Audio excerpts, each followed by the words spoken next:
सुनिएगा सर, एक कविता भी बहुत लेटेस्ट लिखी है, सोच रहा हूं आपको सुना दूं। 5 साल से इसको मैं लेटेस्ट ही कह रहा हूं।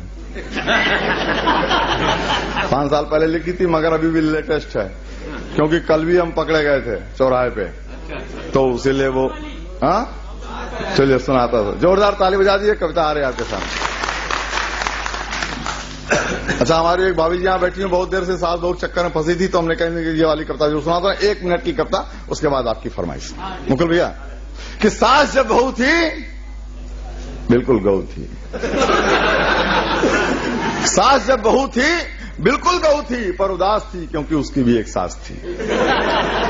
सास जब बहू थी बिल्कुल गऊ थी, पर उदास थी क्योंकि उसकी भी एक सास थी। आज उसकी बहू है बिल्कुल गऊ है, पर उदास है क्योंकि पहले वाली बहू अब सास है। इस सभ्य समाज में सास बनते ही हर बहू पर पावर सवार हो जाती है, इसलिए ससुरे के हंगल और सास ललता पुआर हो जाती है। अब वो कविता जो आपकी फरमाइश है वो सुना देता हूं कि आजकल हर चौराहे चौराहे पर वाहन चेकिंग का बोलबाला है। उन गाड़ियों पर ज्यादा ध्यान दिया जाता है जिनका रंग लाल या काला है। हमारे पुलिस वाले भाई साहब हैं, थोड़ा अंदर आ जाइए, मजा आ जाएगा आप लोगों को भी। अकेला हिंदुस्तान का कवि हूं जो पुलिस वालों के फेवर में बोलता हूं, क्योंकि अपराधी और पुलिस दोनों एक दूसरे के पूरक होते हैं, जो नहीं समझते मूर्ख होते हैं।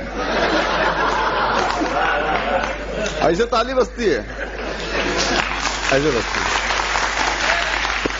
अपराधी और पुलिस दोनों एक दूसरे के पूरक होते हैं, जो नहीं समझते मूर्ख होते हैं। इन दोनों के मध्य में जब कोई करार हो जाता है, तब अपराधी पुलिस थाना चौकी कचहरी कहीं से भी फरार हो जाता है।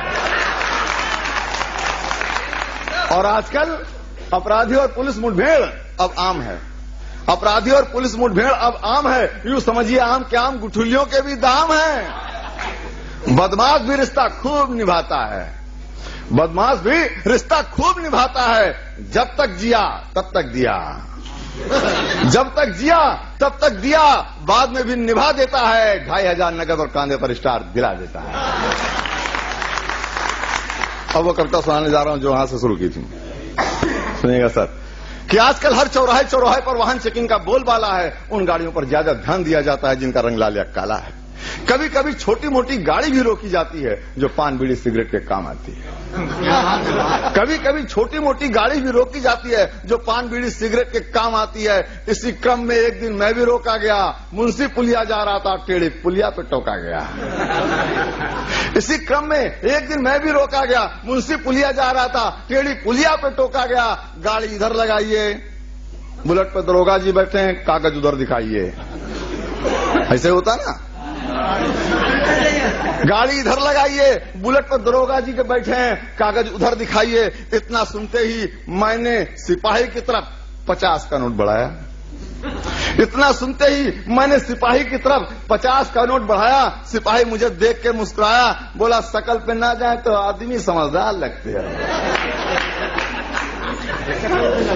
शकल पे ना जाए तो आदमी समझदार लगते हो, लगता है कागज नहीं रखते। मैंने कहा रखता तो हूं, मैंने कहा रखता तो हूं, पर दिखाने का फायदा नजर नहीं आ रहा है। मैं तुझे जानता हूं, तू ही नहीं पहचान पा रहा है। उस दिन कागज दिखाया था, एक दिन पहले ही रोड टैक्स इंश्योरेंस का पूरा पैसा चुकाया था, लेकिन तूने मुझे प्रदूषण वाले कागज में फंसाकर मुझसे 100 का नोट हथियाया था। उस दिन कागज दिखाया था, एक दिन पहले ही रोड टैक्स इंश्योरेंस का पूरा पैसा चुकाया था, लेकिन तूने मुझे प्रदूषण वाले कागज में फंसाकर मुझसे 100 का नोट हथियाया था। सच कहता हूं बहुत खला था, आज तो टेढ़ी पुलिया पर फंसा हूं, उस दिन तो कपूरथला था। आज तो टेढ़ी पुलिया पर फंसा हूं, उस दिन तो कपूरथला था। जहां पर भ्रष्टाचार और भयमुक्त समाज का बोर्ड टंगा था, जहां पर भ्रष्टाचार और भयमुक्त समाज का बोर्ड टंगा था, आजादी के 50 साल का सहारा वाला चक्का घूम रहा था और मेरी मेहनत की कमाई का 100 का नोट तू चूम रहा था। ताली में मजा नहीं आया। जहां पर भ्रष्टाचार और भयमुक्त समाज का बोर्ड टंगा था, आजादी के 50 साल का सहारा वाला चक्का घूम रहा था और मेरी मेहनती कमाई का 100 का नोट तू चूम रहा था। सच कहता हूं, कागज दिखाने का फल कई बार भोग चुका हूं, अपनी ईमानदारी सच्चाई पे मत्था ठोक चुका हूं। हर बार कोई ना कोई बहाना ढूंढा जाता है, कागज हो या ना हो हमें हर हाल में मोड़ा जाता है। इसलिए अब आपके मतलब की बात आ रही है, इसलिए अब दोहरी मार नहीं सहता, रोड टेस्ट तक नहीं जमा करता। इसलिए अब दोहरी मार नहीं सहता, रोड टेस्ट तक नहीं जमा करता। 50 का नोट ऊपर रखता हूं, आजाद देश में आजादी से चलता है। इसलिए अब दोहरी मार नहीं सहता, रोड टेस्ट तक नहीं जमा करता। 50 का नोट ऊपर रखता हूं, आजाद देश में आजादी से चलता हूं। इतना सुनते ही सिपाही गंभीर हो गया। मित्रों, एक कविता का एक सिक्का था, देखिए दूसरा सिक्का आ रहा है। अब आप लोगों से तालियां चाहूंगा भाई, अपने पुलिस वाले भाइयों से। इतना सुनते ही सिपाही गंभीर हो गया, बोला तुम ठीक कहते हो, पर क्या हमारी मजबूरी भी समझते हो? तुम ठीक कहते हो, पर क्या हमारी मजबूरी भी समझते हो? अरे भर्ती होते ही हमारी ईमानदारी सदाचारी जमा करा ली जाती है। भर्ती होते ही हमारी ईमानदारी सदाचारी जमा करा ली जाती है। करुणा दया इंसानियत छीनकर हैवानियत भर दी जाती है, आत्मा मार दी जाती है। तुम क्या समझते हो, फर्जी मुठभेड़ ऐसे ही हो जाती है?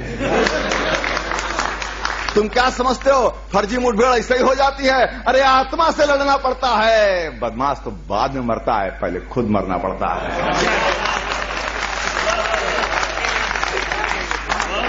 आत्मा से लड़ना पड़ता है, बदमाश तो बाद में मरता है, पहले खुद मरना पड़ता है।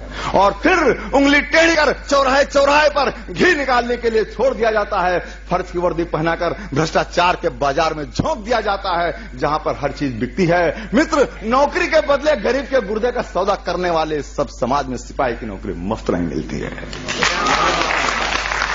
थाने चौकी तक खरीदे और बेचे जाते हैं, थाने चौकी तक खरीदे और बेचे जाते हैं। जो नहीं खरीद पाते वो दूर दराज के गांव में फेंके जाते हैं। अब आप ही बताइए, 350 रुपए महीने के वाहन भत्ते पर भला कौन दरोगा कितना गश्त लगा पाएगा? ये तो कोई भी उल्लू का पट्टा समझ जाएगा। हमारे मुकुल भाई ने कहा, तुमने जो उल्लू का पट्टा कहा है ना, ये थोड़ा साहित्यिक नहीं है। हमने कहा, जो पुलिस वाले ने मुझसे कहा था वो तो मैं कह ही नहीं पा रहा हूं, मैंने तो बहुत संभाल के कहा है, इससे ज्यादा मैं संभाल नहीं पा रहा हूं। अब आप ही बताइए, 350 रुपए महीने के वाहन भत्ते पर भला कौन दरोगा कितना गश्त लगा पाएगा? ये तो कोई भी भला आदमी समझ जाएगा, पर हमारी सरकार नहीं सोच पा रही है। 8 घंटे के पगार पर 24 घंटे दौड़ाने वाली व्यवस्था आजादी के 50 साल बाद भी अंग्रेजों का बनाया पुलिस मैनुअल चला रही है। मित्र, जिस दिन व्यवस्था बदल जाएगी, हमारी हालत सुधर जाएगी, तब हम भी बदल जाएंगे। तब मैं पैसा कमाने का बहाना नहीं, कागज देखूंगा। आज 50 का नोट अंदर कर रहा हूं, वो दिन झंझटी जी तुम्हें अंदर कर दूंगा। जय हिंद, जय भारत।